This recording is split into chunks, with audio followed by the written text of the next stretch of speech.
Howdy folks, and welcome to the Hillbilly Kitchen. Today we're making some stovetop apple dumplings.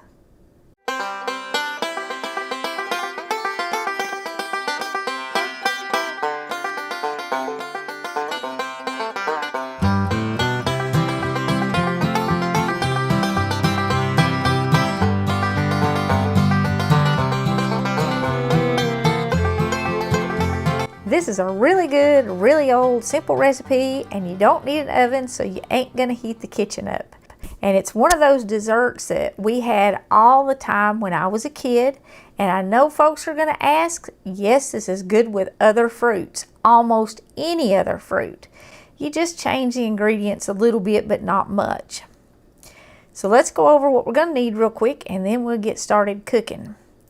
You need some apples. And you need half a cup of sugar for your filling part. And then you need about half teaspoon of salt, a teaspoon of cinnamon, and a couple tablespoons of butter. And we'll need some kind of liquid to cover our apples with when we cook them. And I'm going to use some apple juice. And that's not measured, it's just to cover them.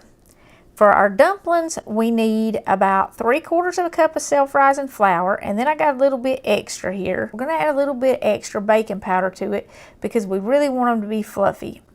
I got about 1.5 tablespoons of butter and 1/2 cup of milk. And toward the end of cooking them, we're gonna add another 1/2 cup of milk and a little vanilla and a little bit of our sugar into the filling to really make them good. So the first thing I'm going to do here is I've got my apples in some water that has a little bit of lemon juice in it, and that was just to keep them from turning brown, and you can see they've still oxidized a little bit and started turning brown. You need at least 4 cups of peeled and cored and cut up apples. I probably have twice that many. You can use as much fruit as you want in your apple dumplings or in any kind of dumpling or cobbler. You can add more fruit. The fruit's the good part, it's the healthy part, and if you've got more fruit, add more fruit, but you want at least 4 cups.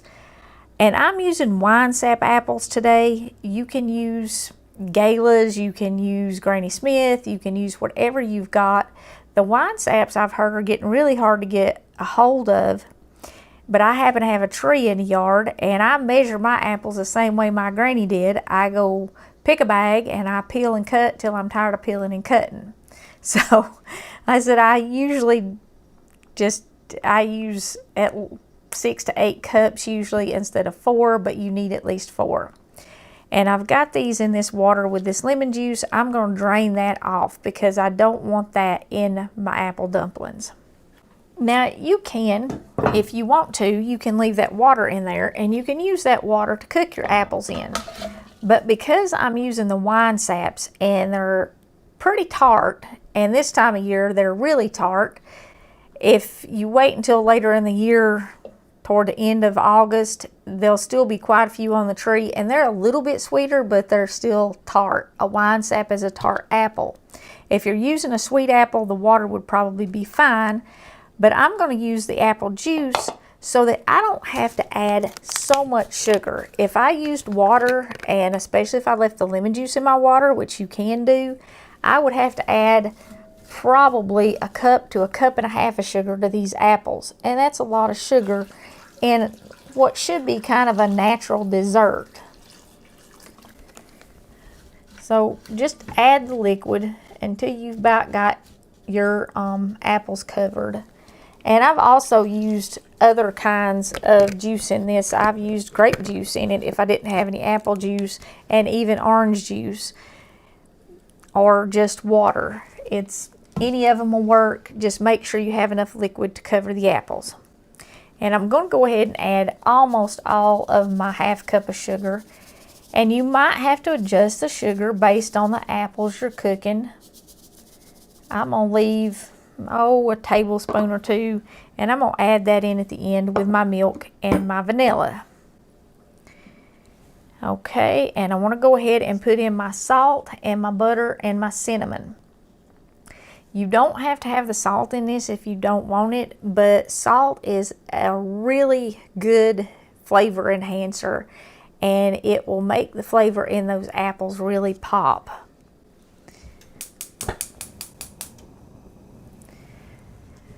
Now I'm going to cook this on about medium heat or so. Check on it occasionally and stir it until my apples start to get kind of translucent and they start to get a little bit soft. We're going to cook it about another 20 minutes after we add our dumplings, so you don't want to cook it until your apples are totally turned into mush.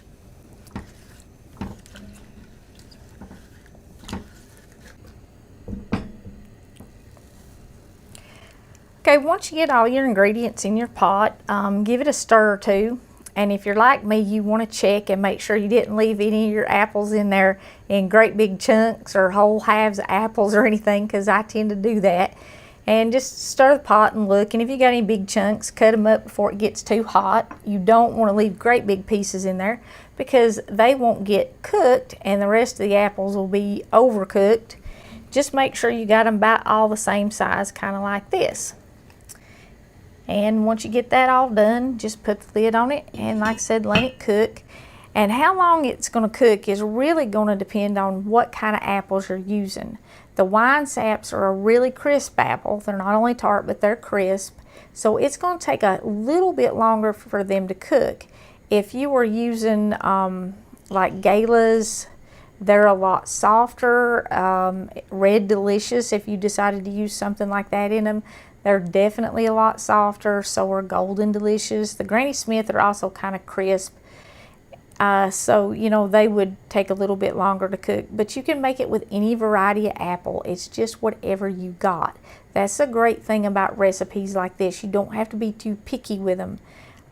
You can just use whatever in them. And it'll work. And it'll be delicious every time. So while our apples are cooking, we're going to get started mixing up our dumplings. I'm going to set my little bit of flour aside here, and I'm going to go ahead and put my baking powder in my flour. If you don't have self-rising flour, you can use plain flour. You would add probably 1.5 teaspoons of baking powder if you were using plain flour, and a little pinch of salt to this much. And I'm going to go ahead and put my butter in there. And you can sift your flour if you want to. Sifting the flour will definitely make them lighter. And lots of folks use frozen butter and they grate the butter and all that stuff and cut it in. I really don't find that that's necessary. This should be an easy recipe. So I just kind of mix it together, and I use soft butter because the soft butter mixes in easier and quicker. And you can just cut it in there with a fork. You do want to get the flour and butter mixture until it's kind of like small gravel or sand before you add your milk. If you add your milk and you try to mix the butter and the milk in together, you're going to end up overworking your dumplings, and that's going to make them kind of tough. Once you get your flour and your butter combined until it's like this, you know, kind of like sand or gravel, then go ahead and just dump your milk in there. And you can use any kind of milk, buttermilk or whole milk or even skim milk, just whatever you got. Like I said, it's kind of an easy recipe. I had some half and half, so I'm using half and half in my dumplings and for my milk that I'm going to add in a little bit later. It will make it a little bit richer and a little bit creamier. But like I said, any milk will work. This is a simple recipe, and it should be easy, and you should be able to use just whatever you got. Now this is about the consistency for the dumplings that you want. You want them not super stiff, but not real runny. And we're going to drop these in small spoonfuls when our apples get almost cooked, when they start to turn translucent and get soft. But you can go ahead and mix it up ahead of time and let it sit there and rest. You know, we've talked about that with all of our other quick breads. This is another quick bread, and it will make the dumplings better. It'll make them fluffier and make them rise up more and really pop. So now that we've got our dumplings ready, we can go ahead and get the stuff ready for the very end of this. You want about half a cup of milk, and like I said, just any old milk will work. I had the half and half, so I'm using it. And I'm going to go ahead and add me a teaspoon of vanilla to this. And I'm going to add the rest of my sugar. Now, when your dumplings get done, or your apples get done almost cooked, and you're ready to add your dumplings, taste your apples. If they are super, super tart, you might have to add a little bit more sugar. I'm hoping I don't, but with the wine saps, I might have to. And you can add it into your milk, and it'll go in at the very end, and that'll fix the too tartness. Or if you like them more tart, that's fine too. You can leave it like that. If you're using a really, really sweet apple, and you use the apple juice instead of the water to cook them in, you might not need as much sugar. So you might want to hold back half of your sugar, only put a quarter cup in when you start cooking it, and then taste it before you add your dumplings and see if you need more or if you don't want any more at all. These are not good if they're too tart, but they're not good if they're super, super sweet either. You want to taste the apple, not the sugar. Well, my apples have been cooking for a while now, and you can probably see that they are starting to kind of turn colors, and they're definitely starting to get soft. You can test them with a fork. You can also taste them and see if they're starting to get soft or not. You do want to be careful if you taste them, because to say they are hot is an understatement. And when you're cooking them, you want to make sure you got a pretty good rolling boil the whole time you're cooking them. I mean, you can see I've definitely got bubbles. This is not a simmer, it's a boil. And you want to make sure you keep enough heat on them to do that, because you have to have that heat once you add the dumplings in order to cook the dumplings. Now, when you're putting the dumplings in there, start with a clean spoon and dip it down in the hot liquid. And this is true for any kind of dumplings, whether it's fruit dumplings or you're doing chicken and dumplings or something. But that hot liquid will loosen the dumplings off your spoon. And like I said, we're just going to put these in here in little pieces like that. We don't want great big dumplings, and we want to be easy with them because we've already let them sit here and rise. We don't want to lose we don't want to make them fall. We don't want the leavening that has worked in there to, we don't want to kill it. So just be kind of easy as you're dipping them out.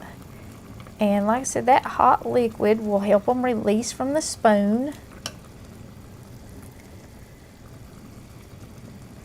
And you just keep placing them in there until you've got the top covered and all your dumplings in the pot.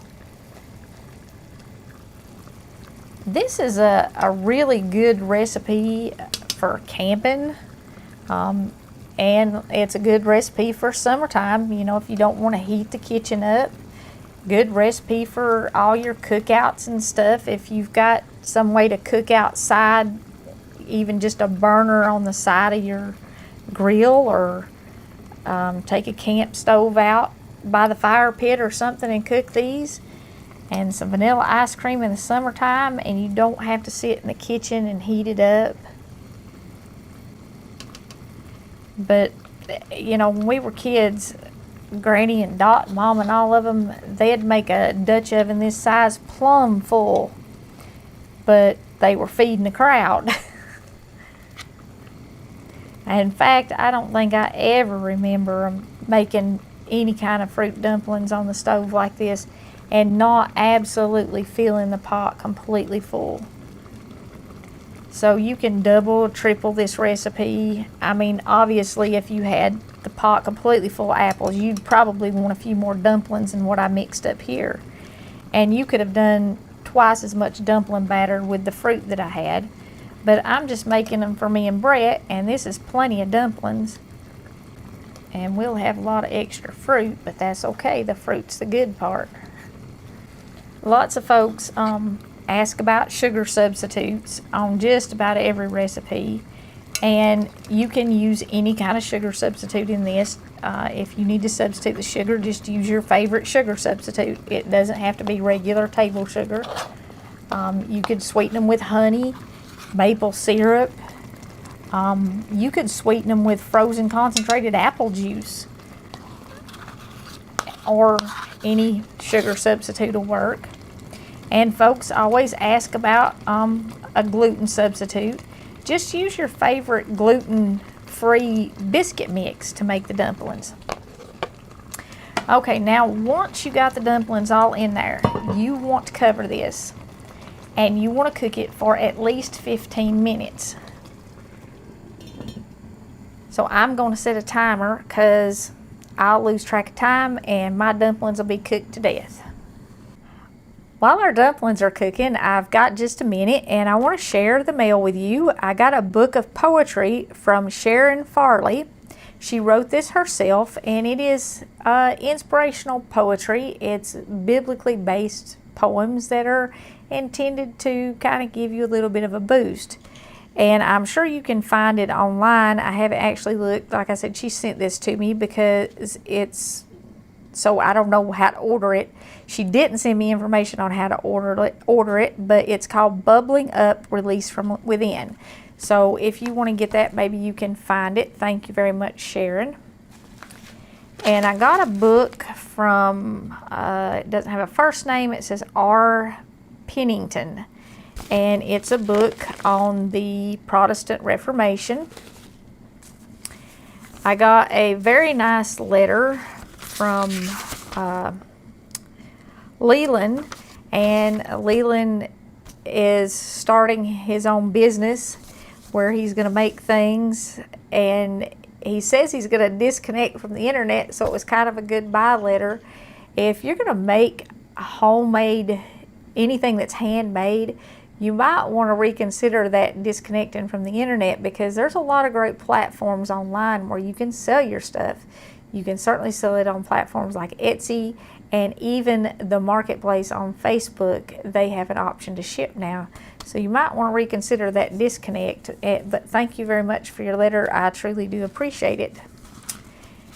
And I got a thank you card from Karen. Karen says that she is learning how to cook, and she is also teaching her children how to cook. And that's, that's great. To pass down those skills, I mean, we really need to do that. I think home cooking is turning into as much of a lost art as like stuff like weaving and basket making and things like that. People are just forgetting how to do it because nobody does it hardly anymore. But congratulations on your new skill, and thank you very much for the card. And I got some more of these bookmarks.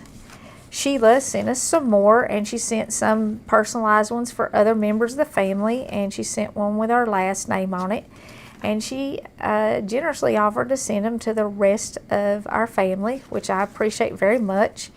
And I'll put her email address again in the description of this video.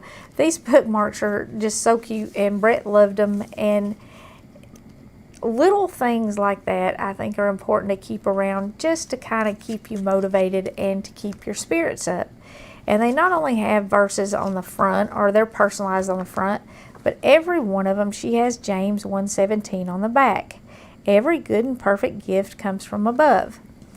And I have lots of folks talk about faith, and they get so discouraged and stuff.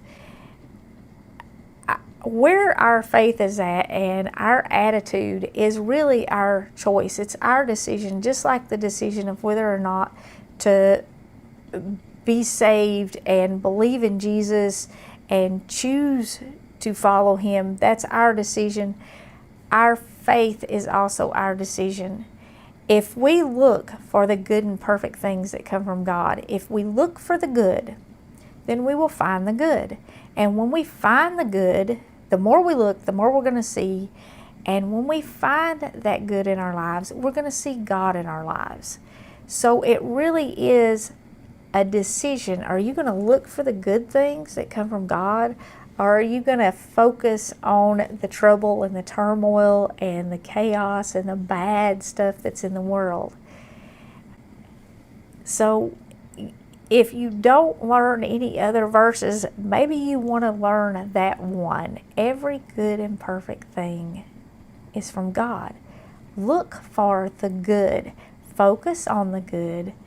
And when you see the good, when you focus on the good, you will see more of it. And when you see more of it, you will see God. And when you see God, your faith will grow and your life will be better. It's one of the promises of the Bible, and I can tell you from my experiences, it's a fact. When you seek God, you will find Him. So for all y'all who are struggling, focus on the good. Okay, now that our dumplings have been cooking for 15 minutes, they should be pretty close to done. And you do want to keep them covered the whole 15 minutes. You don't want to uncover them because it's the steam in your Dutch oven that cooks them. I'm going to add my milk. And like I said, any milk will do. And I've also got my vanilla in here and a little bit more sugar. Now, you might want to taste yours at this point. And if they're not sweet enough, adjust the sugar, because this is kind of going to be your last chance to add sugar and actually cook it into it. So if you need more sugar, add more sugar. Brett and I always disagree about how much sugar stuff like this needs. I don't like stuff as sweet as he does, and he likes it super sweet. So if you like it super sweet, you might want, I only had a half cup of sugar and then I used apple juice. You might want, like I said, anywhere from a cup to a cup and a half of sugar. It's just to suit your taste. So all I'm going to do is I'm going to add my milk in and just kind of pour it all around. You can get it on the dumplings or not get it on the dumplings. It really doesn't matter. You just want it kind of going down in there, and that will cook the rest of that sugar in there, and it'll cook the milk in there, and any milk will work. You can use the half and half like I did. You can use whole milk, skim milk, just about anything. I wouldn't use buttermilk in here, but you can use buttermilk in your dumplings if you want to. And I just am kind of gonna like move my apples around a little bit because I want to get that milk down in there. And then I'm gonna put my lid back on and I'm gonna let it cook for about another 5 minutes.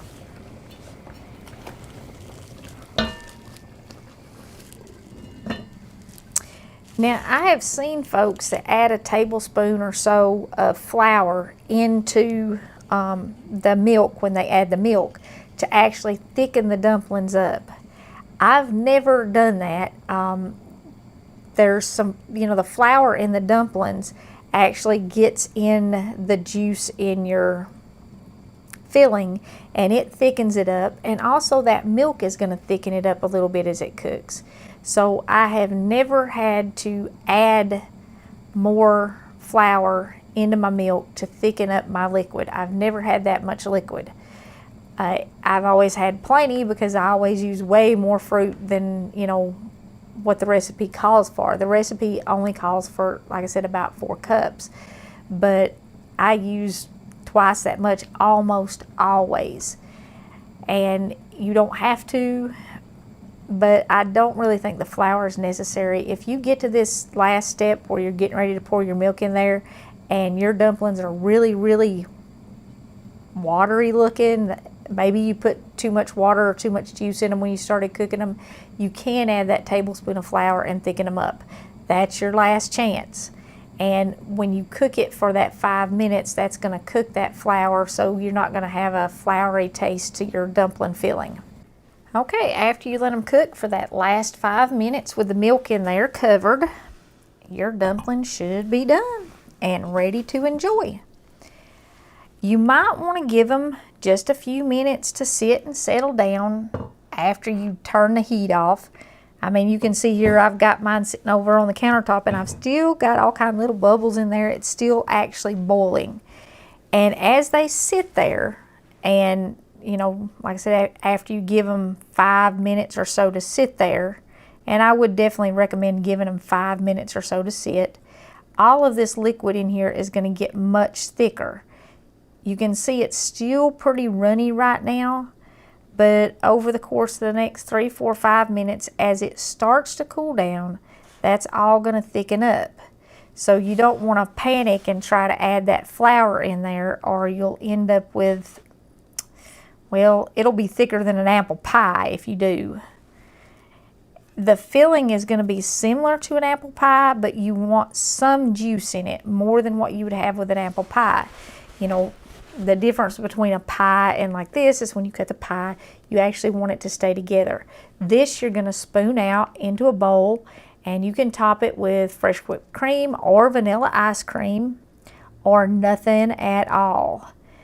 This is very good just like it is, and you can serve it warm or cold.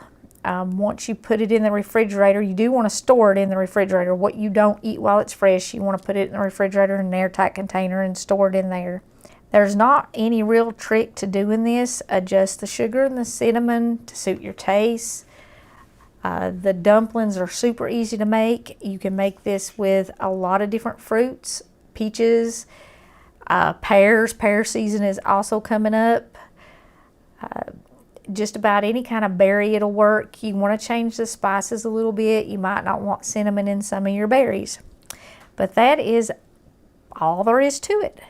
And you can eat it without even giving it that 5 minutes, or go ahead and dip it out without even giving it that 5 minutes, because that juice will continue to thicken up in the bowl as it sits there. Make sure you get 1 or 2 little dumplings in with each bowl full. And you want to kind of let them sit on the top when you dip it out. And top it however you want, or just eat it like this. And like I said, in about 5 minutes, that juice is going to start to thicken up a lot. So you don't want to cook it until it's so thick that you got to cut it out of your Dutch oven. You want to leave it a little bit runny. You want that juice in there. That's what makes it apple dumplings, or basically a stovetop cobbler is what you have here. This recipe is definitely one of those that's worth teaching the kids and passing down. It has been around for centuries, and I hope it stays around for centuries longer, because it is delicious, it is easy, and it's good year-round. If you've got apples that you've canned and put back, you can make this with them in the middle of winter.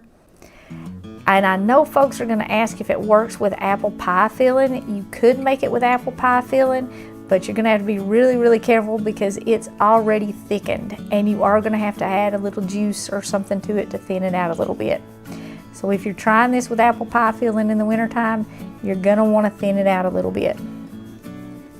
Thank y'all so much for joining us in the Hillbilly Kitchen. If you have not already, please don't forget to click like and subscribe before you leave. And until next time, remember to put God first.